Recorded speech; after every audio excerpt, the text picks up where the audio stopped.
প্রান্তজনের কণ্ঠস্বর। নমস্কার, আমদরিয়া নিউজে সকলকে জানাই স্বাগত। আমি বর্ণা। এই মুহূর্তের ব্রেকিং নিউজ। ক্ষমা চাইব না বললেন কুণাল, সমন মুম্বাই পুলিশের। স্ট্যান্ড আপ কমেডিয়ান কুণাল কামরাকে মুম্বাই পুলিশ সমন জারি করে ডেকে পাঠিয়েছে। সূত্রের খবর, কুণাল কামরার আইনজীবী পুলিশের কাছে 1 সপ্তাহ সময় চেয়েছেন।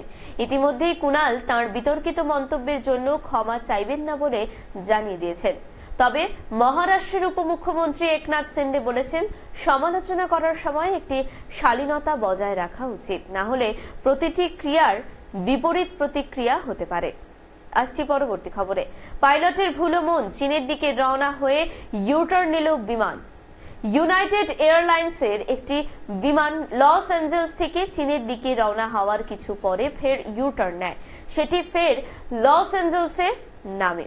সব যাত্রীরা হইচই করে ওঠেন। তখন পাইলট জানান তিনি পাসপোর্ট নিতে ভুলে গিয়েছেন, তাই পাসপোর্ট নিতে উড়ান ইউটার্ন নেয়।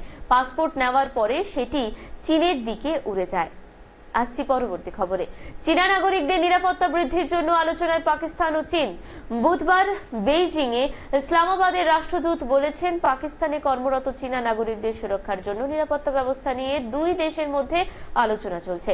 চীনা নাগরিকরা জঙ্গিদের নজরে রয়েছেন, যারা বিশ্বাস করেন যে বেইজিং পাকিস্তানকে বালুচিস্তান প্রদেশে খনিজ সম্পদ উত্তোলনে সহায়তা করছে। রাষ্ট্রদূত খলিল হাসমি বলেন, তিনি মনে করেন এটা পাকিস্তানের জাতীয় দায়িত্ব যাতে পাকিস্তানে কর্মরত চীনা নাগরিকরা নিরাপদে থাকেন। আসছি পরবর্তী খবরে। 28 মার্চ গ্রিনল্যান্ড সফরে যাবেন মার্কিন ভাইস প্রেসিডেন্ট জেডি ভান্স। মার্কিন ভাইস প্রেসিডেন্ট জেডি ভান্স বলেছেন যে তিনি শুক্রবার গ্রিনল্যান্ড সফরে তার স্ত্রী উষার সাথে যোগ দিচ্ছেন।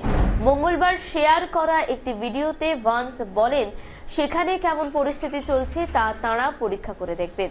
তিনি আরও বলেন যে তাঁরা গ্রিনল্যান্ডের জনগণের নিরাপত্তা পুনরুজ্জীবিত করতে চান, কারণ তাঁরা মনে করেন এটি সমগ্র বিশ্বের নিরাপত্তা রক্ষার জন্য গুরুত্বপূর্ণ।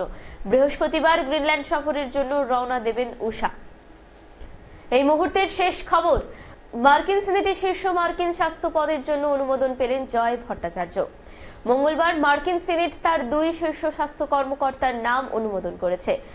স্ট্যানফোর্ড বিশ্ববিদ্যালয়ের স্বাস্থ্য অর্থনীতিবিদ এবং চিকিৎসক জয় ভট্টাচার্য জাতীয় স্বাস্থ্য ইনস্টিটিউটের প্রধান হিসেবে সিনেটে সংখ্যাগরিষ্ঠ ভোট পেয়েছেন।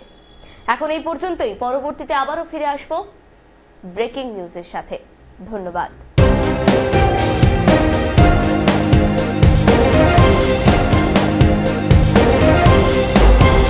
আমদরিয়া news, voice of the marginal.